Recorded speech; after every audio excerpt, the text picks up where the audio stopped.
You didn't really think you were coming, did you? My dad smirked. Cool, I said, while reversing the charges on my card. 2 hours later, their flight was canceled, and so was the trip. I, 24M, never thought my own father would try to humiliate me in front of his new wife and her kids. But here we are. The whole mess started 3 months ago when Dad announced he was getting remarried to someone he'd been dating for barely 8 months. I should have seen the red flags then, but I was genuinely happy he'd found someone after Mom passed 2 years ago.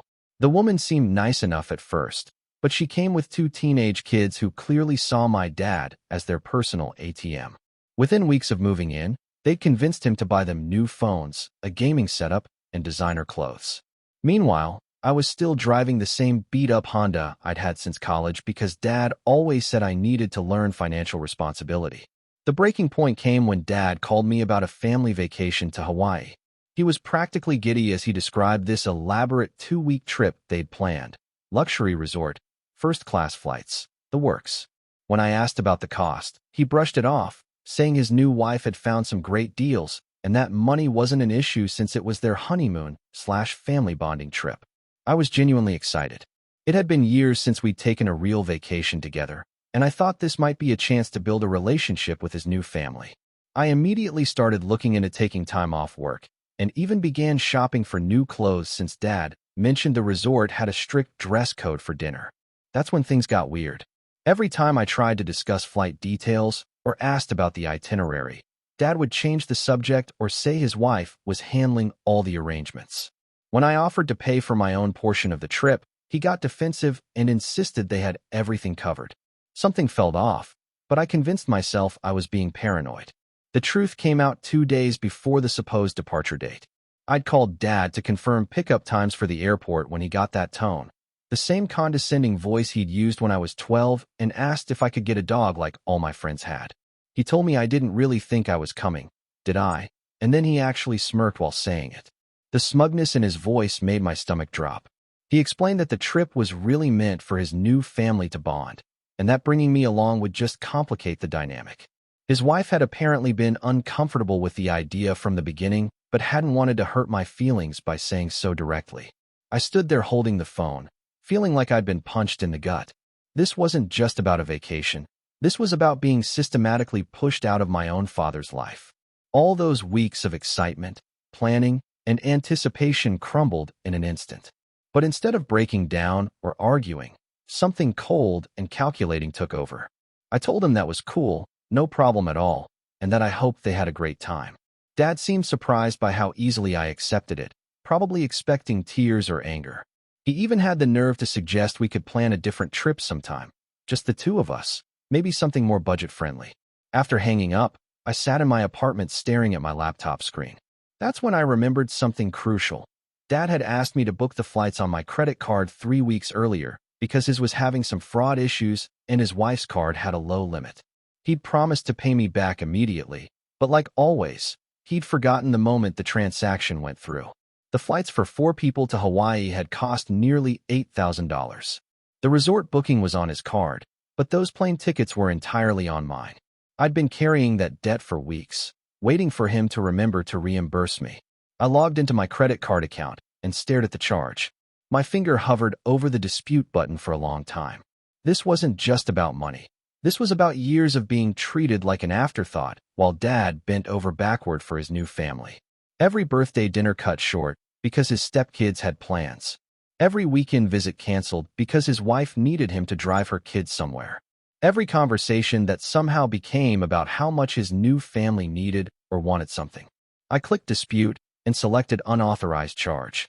Technically, I had authorized it, but I'd authorized it under the assumption I was paying for my own ticket as part of a family vacation. Since I was no longer going and had never agreed to pay for other people's flights, it felt justified. The dispute process was surprisingly straightforward. I explained that I'd been asked to book flights for a family trip that I was subsequently uninvited from, and that the cardholder had not agreed to pay for other parties' travel expenses. The customer service representative was sympathetic and immediately initiated a chargeback while they investigated. Within 2 hours, I got the notification that the charges had been reversed pending investigation. That meant the airline had been notified that payment for those tickets was in dispute. I knew from experience with work travel that airlines typically cancel tickets immediately when payment issues arise, especially for same-day or next-day flights. I spent the evening cleaning my apartment and meal prepping for the week, trying not to think about what was probably happening at Dad's house. Part of me felt guilty, but a bigger part felt vindicated. Actions have consequences, and maybe it was time Dad learned that treating people badly eventually catches up with you. The next morning, my phone started ringing at 6 a.m. Dad's name flashed on the screen, but I let it go to voicemail. Then his wife called. Then Dad again. By the time I finished my coffee, I had 12 missed calls and a string of increasingly frantic text messages. The first voicemail was Dad asking if I knew anything about a problem with the airline. His voice was confused, but not yet panicked. The second one, left an hour later, was pure rage. He'd figured out what happened and was screaming about how I'd ruined everything and demanding I fix it immediately.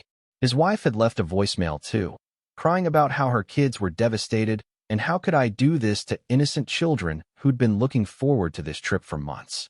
The irony wasn't lost on me. Apparently my feelings about being excluded didn't matter, but her kids' disappointment was a tragedy. I finally called Dad back around noon, after I'd finished my morning workout and grabbed lunch. He answered on the first ring and immediately launched into a tirade about how I was being petty and vindictive.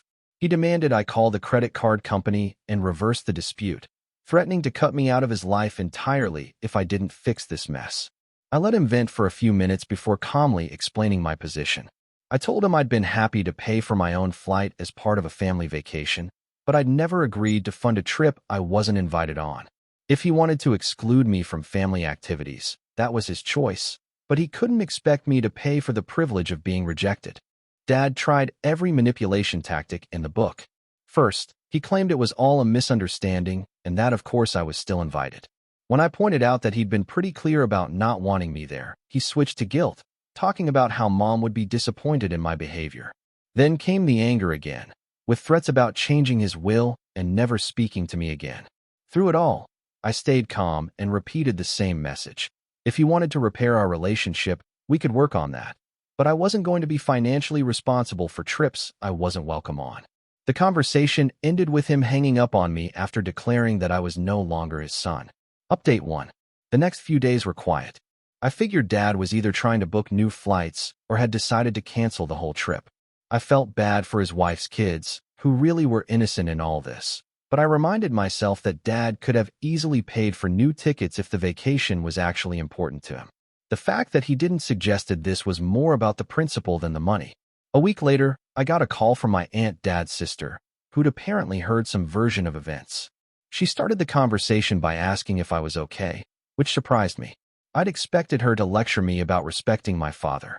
Instead, she told me she'd been worried about Dad's relationship for months. Apparently, his new wife had been making comments at family gatherings about how Dad needed to focus on his new family and stop dwelling on the past. My aunt had interpreted these as references to Mom's death, but now she wondered if they'd been about me. She also mentioned that Dad had borrowed money from her several times in recent months, always for something his stepkids needed. She'd assumed he was just being generous, but the amounts were adding up. The Hawaii trip apparently wasn't the first expensive gesture that had stretched his finances thin. This conversation gave me a lot to think about. I'd been so focused on feeling rejected that I hadn't considered the possibility that Dad was being manipulated. Maybe his new wife had orchestrated my exclusion from the trip, knowing that if I disputed the charges, it would create a rift between Dad and me that would be hard to repair. But even if that was true, Dad had still chosen to go along with it. He'd still looked me in the eye and smirked while telling me I wasn't really invited. Whatever influence his wife might have had, he'd made his own choices about how to treat me. Update 2. 3 weeks after the Hawaii incident, Dad showed up at my apartment unannounced. I was surprised to see him standing in my hallway, looking older and more tired than I remembered. He asked if we could talk, and despite everything, I invited him in. He sat on my couch and stared at his hands for a long time before speaking. He told me the trip had been canceled entirely after the flight situation, and that his wife had been furious about the lost deposits on the resort and activities.